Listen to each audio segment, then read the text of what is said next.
برج حوت spices 25 جنوری سے 31 جنوری کے درمیان مالی معاملات میں برج حوت کو خوش قسمتی حاصل رہے گی، پیسہ مختلف ذرائع سے حاصل ہوگا، کاروباری حضرات کو بھاری پرافٹ ہوگا، ذخیرہ اندوزی کرنے والوں کی چاندی ہو جائے گی، گولڈ کرنسی کا کام کرنے والے بھی فائدے حاصل کریں گے، عام آدمی پر بھی اچھا اثر پڑے گا، پیسہ حاصل کرنے کا راستہ کھل جائے گا،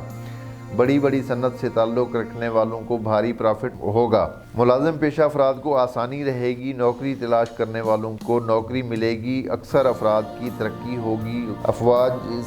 فوج سے تعلق رکھنے والوں کو بھی فائدے ہوں گے، محبت کے معاملے میں بہتری حاصل رہے گی، شریک حیات سے تعلق میں بہتری رہے گی، شراکت سے فائدہ ہوگا، سفر نزدیکی اور غیر ملکی کر سکتے ہیں، عدالتی اور قانونی معاملات میں مایوسی ملے گی، سیاست سے تعلق رکھنے والوں کو محتاط رہنا ہوگا۔ برج اسپائسز زرداری صاحب کا بھی ہے، میں سمجھتا ہوں۔ سیاسی افراد کو کچھ سمجھ میں نہ آئے گا کہ اب کیا کیا جائے، گاڑی وغیرہ احتیاط سے چلائیں، کسی اونچے مقام پر نہ جائیں، عزیزوں سے تعلقات میں بہتری رہے گی، سیارہ یورینس سیدھا ہونے جا رہا ہے جو عزیزوں کے برج میں ہے،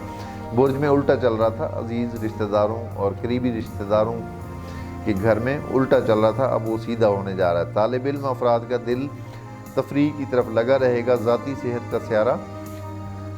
شمس بہتر پوزیشن میں ہے، صحت اچھی رہے گی، تاہم خود کو موسم سے محفوظ رکھنا ضروری ہے۔ یہ تھی ہماری آج کی ویڈیو، آپ لوگوں کے کمنٹس کا انتظار رہتا ہے، مجھے کوئی بھی مشورہ دینا چاہے، کوئی ہمارے یوٹیوب چینل کو کوئی سپورٹ کرنا چاہے، اور جو لوگ اپنا پرسنل ذائچہ بنوانا چاہتے ہیں، date of birth, time of birth اور پلیس آف برتھ کے ساتھ میرے واٹس ایپ نمبر پہ رابطہ کریں، اور آپ لوگ اپنا خیال رکھیں، جلدی ملاقات ہوتی ہے نیکسٹ ویڈیو میں، تک اجازت دیجیے، اللہ حافظ۔